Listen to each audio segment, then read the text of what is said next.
So when I was tidying up the office this week, I came across a DVD that I thought had been completely lost. It brought a smile to my face because it was an interview that I did back in 2007. Now, back in 2007, nobody had heard of Betfair trading. Most people had not even started doing it. Most people hadn't even heard of Betfair. And it's interesting to go back and contrast what I was talking about then with the markets 10 years later. I'd actually really thought that this had been lost, and it was quite a joy to rediscover this interview. Now, the audio and the video quality isn't great. I'm sure you'll be able to put up with that because the content is quite interesting. It's interesting to reflect on what I was talking about back in 2007. And back in 2007, bear in mind, Betfair trading and Betfair was not very known or very popular. And things like cash out and keep bets and everything that we see now, and mobile technology even, was way behind where we are at this particular moment in time. And from my personal perspective, I was writing for Shares magazine back then, so people knew me in financial markets and from my weekly column that I used to write in Shares magazine, but people were surprised to hear me talking about trading on Betfair.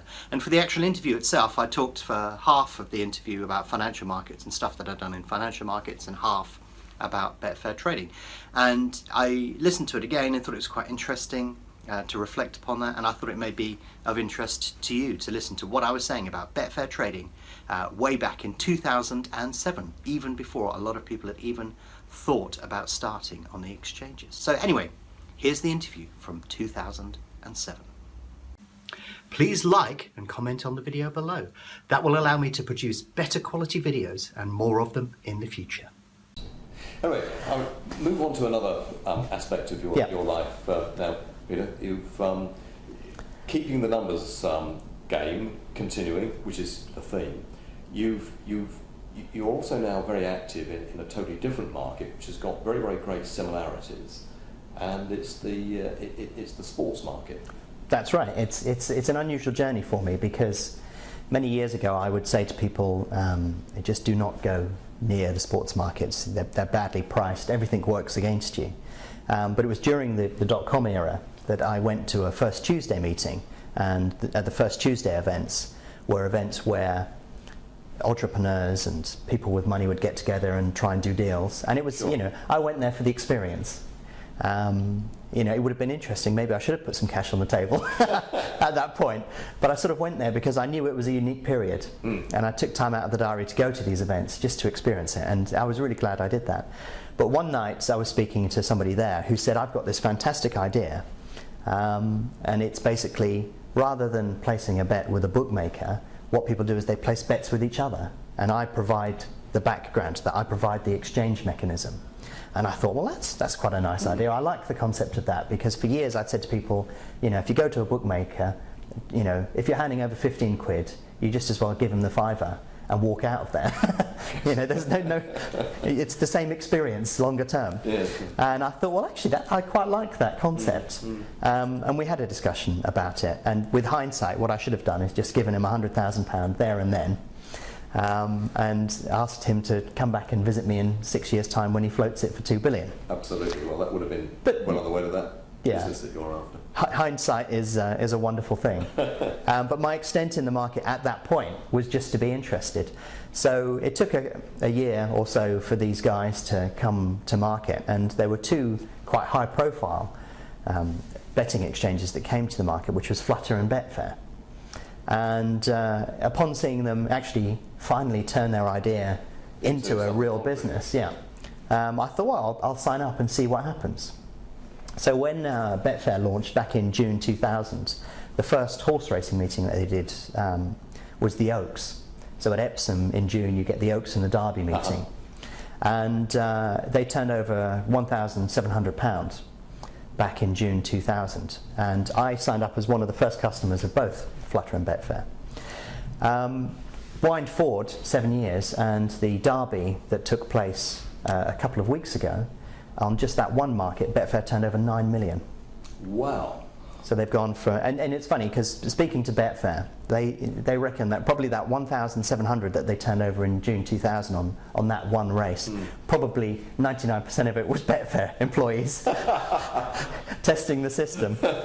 But whether that's true or not, I don't know. But to go from 1,700 turnover, and Betfair itself is the leading exchange. Betfair eventually, I liked Flutter when I first started using the exchanges back in June 2000.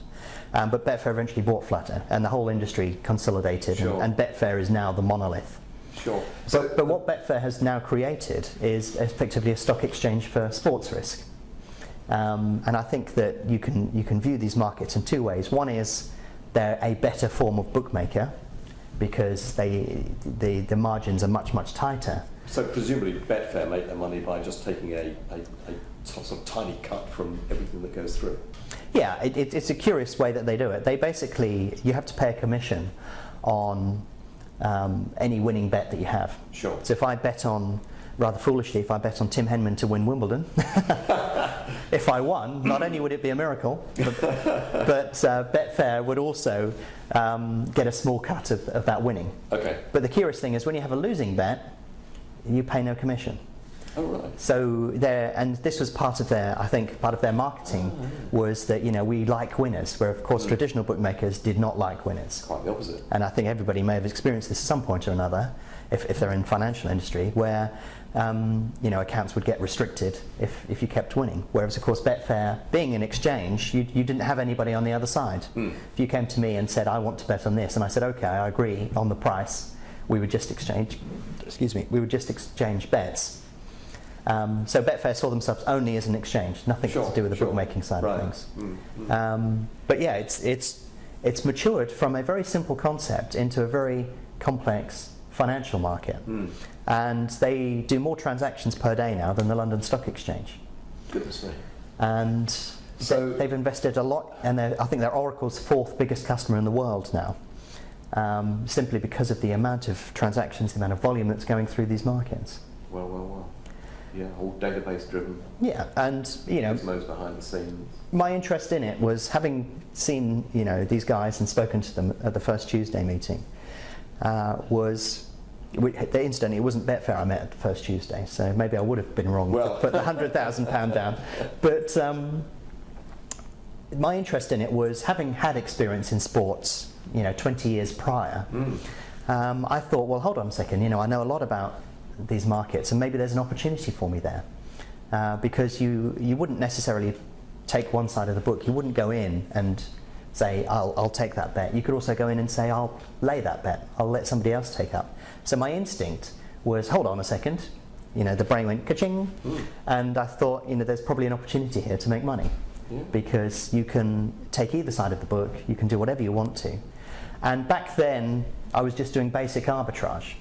And it was really basic stuff. So I would go to a bookmaker in the US, find out what price they would have on Tiger Woods to win the British Open golf. Sure. I would place a bet with them and then lay it off on Betfair.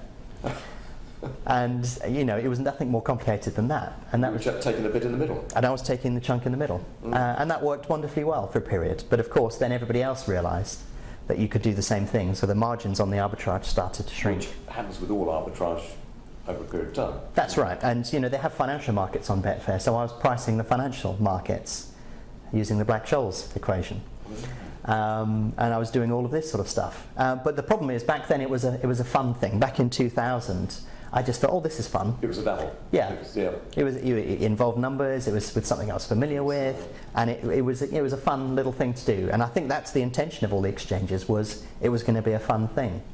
But when the volume started to rise seriously, all of a sudden the commercial hat went on, and I suddenly thought, well, hold on a second here, this is completely changing. The whole characteristic of the market is changing. And I suddenly realised that, in fact, what we were looking at was almost an insurance market, or a forex market. People were buying and selling risk on the betting exchanges, just the same way as they would do it on a foreign exchange market. Of course. And there was no definable difference between the two of them. And I was thinking, well, why don't I just trade the betting exchanges in exactly the same way that I would trade a normal market?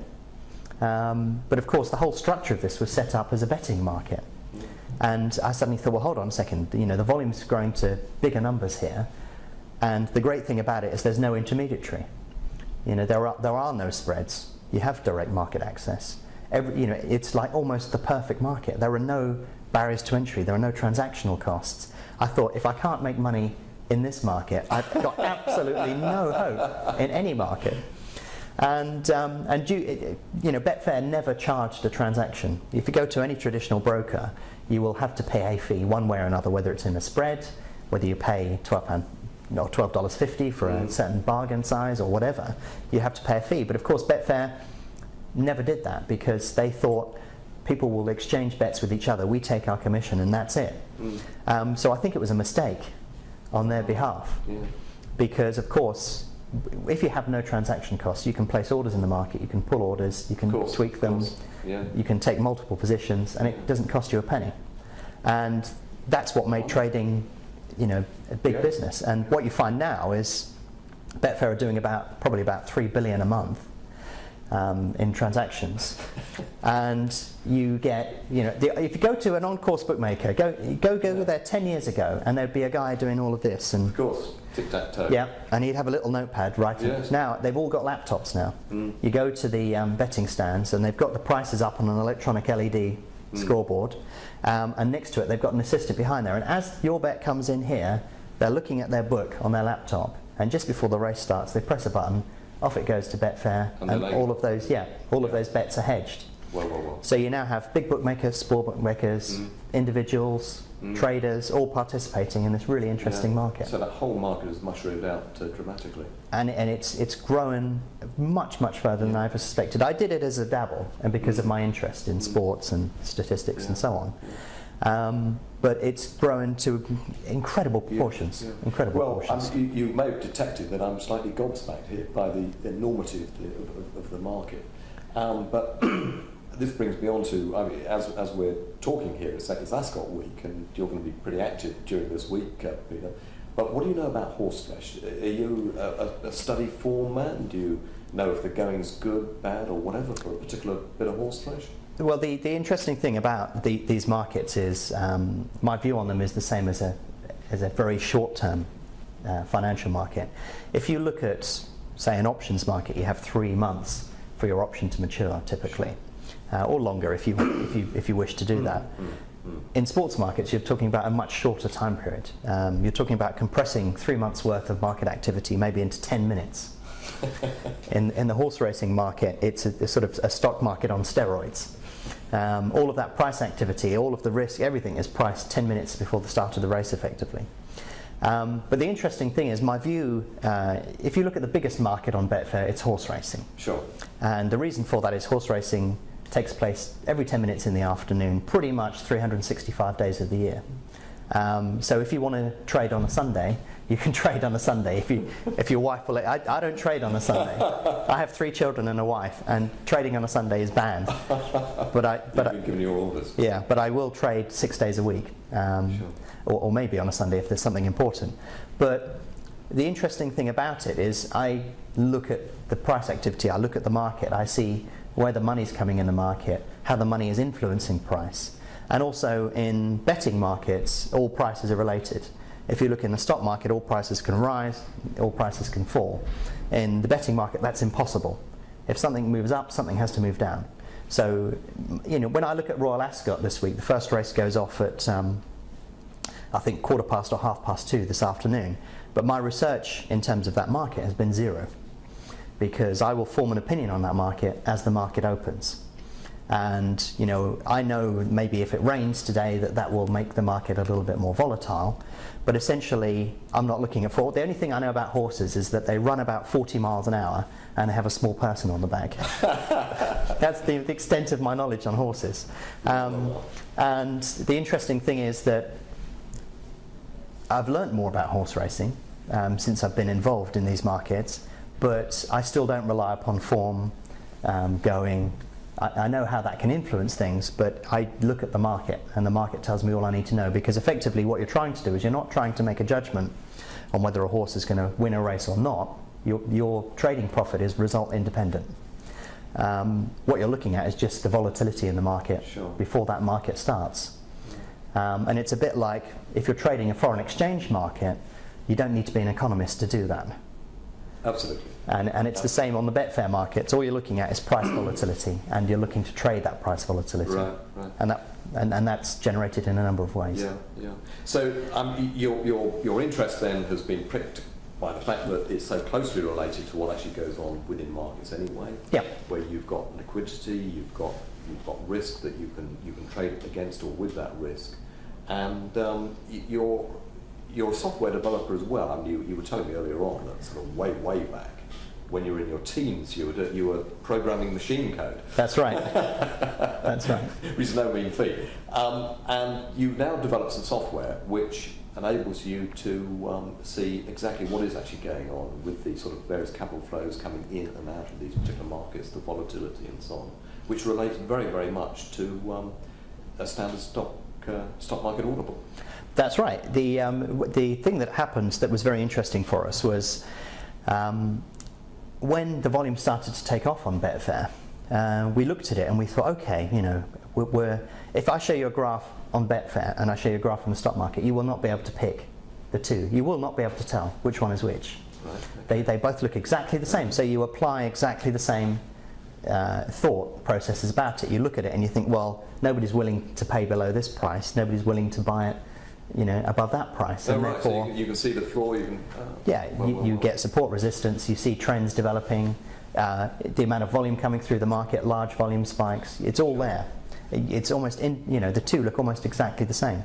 The trouble is that you go and visit a website and an exchange like Betfair, and it is not set up to display that information. You cannot see that information. It's through a clunky, slow, difficult to use interface. It's via a Java-based web page, and it's impossible. Well, it's not impossible, but it's very difficult to trade from it.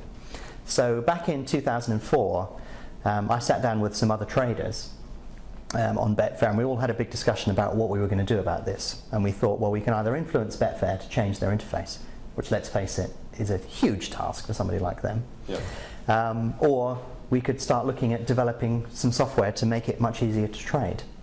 And I searched around to try and find people that would implement and put forward and develop features that I wanted. I knew that I wanted a volume chart. I knew that I wanted to see how much money that was in there. I wanted full market depth. I wanted to see all these things because I knew if I had that information, it would make me a much better trader.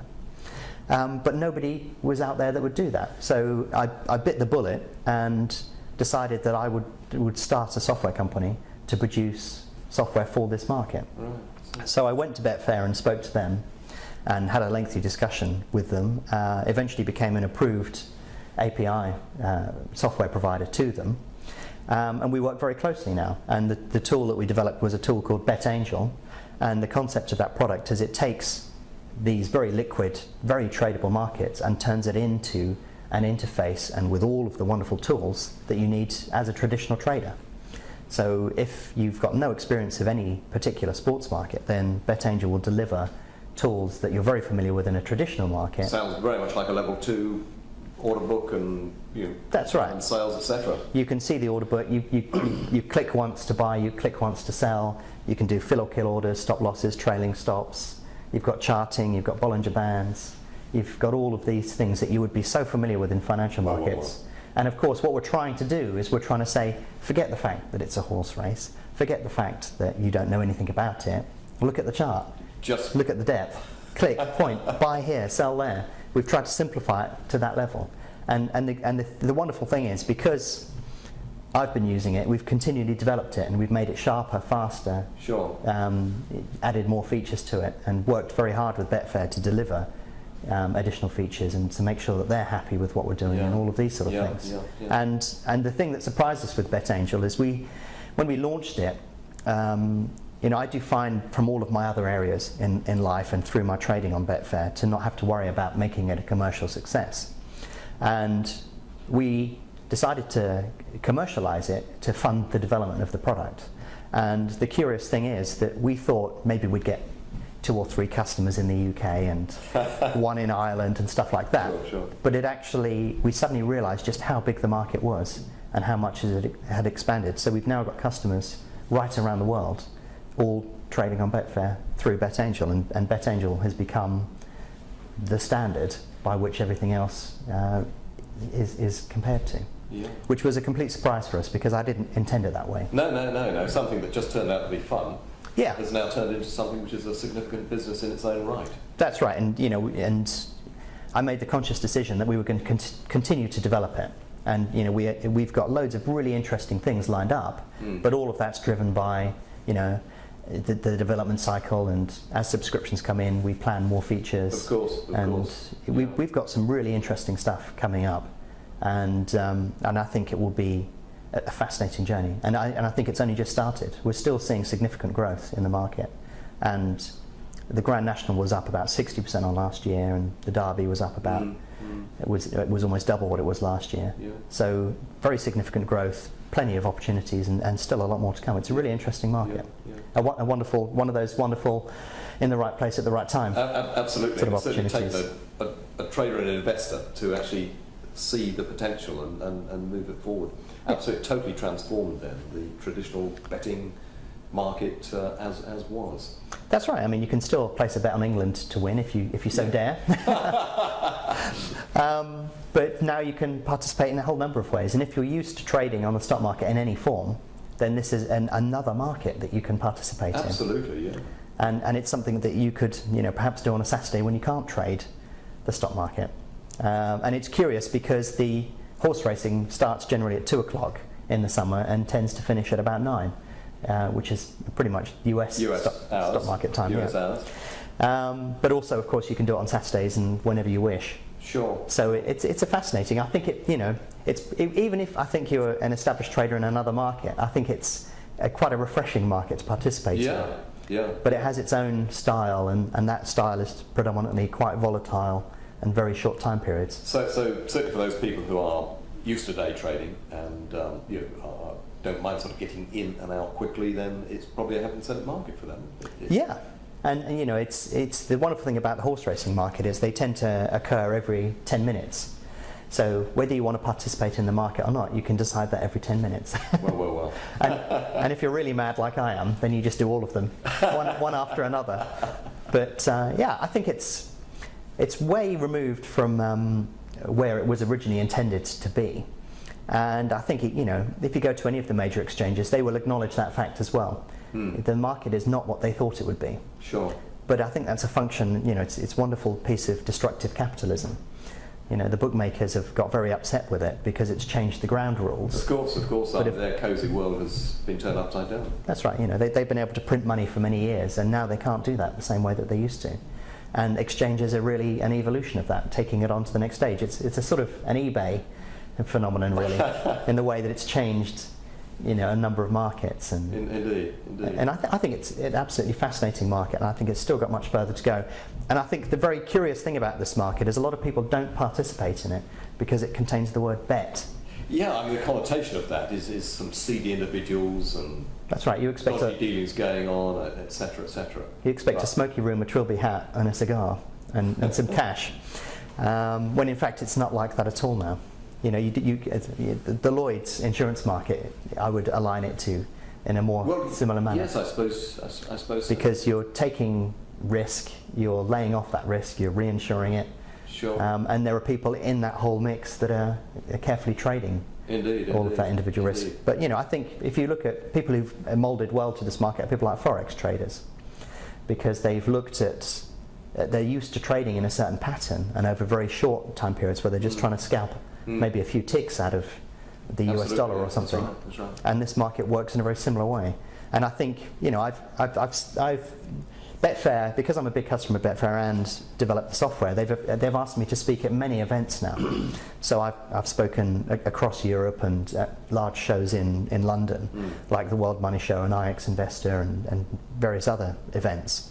And the curious thing is, when we set up the stand and people see the word Betfair, people just ignore it completely and will walk past it. But once I've stood up and done the presentation, They suddenly realise that it's Yeah. nothing but it's nothing to do. Then suddenly I cannot move, I cannot go to the toilet, get a cup of tea, because they suddenly begin to understand, and I think there's a big prejudice in this market because it contains the word bet. People think and have connotations of the old betting markets, when in fact, for people who have a more open mind, there's actually a really wonderful opportunity there. Absolutely. Yeah. Well, as time goes on, Peter, we'll sort of take much more of an interest, and I think that the very fact that there'll be people listening to this right now will prick their interest, and they'll start to think, well, yeah, perhaps there is another market that they can look at and trade and use those skills, because it seems to have pretty well everything that the stock market has got, with an interesting difference. Yeah. Can't imagine it's going to be any easier necessarily than trading the stock market, but it certainly sounds like a lot of fun, as well as something that some serious money can be. Yeah, it's certainly turning into a serious market. Indeed, yeah.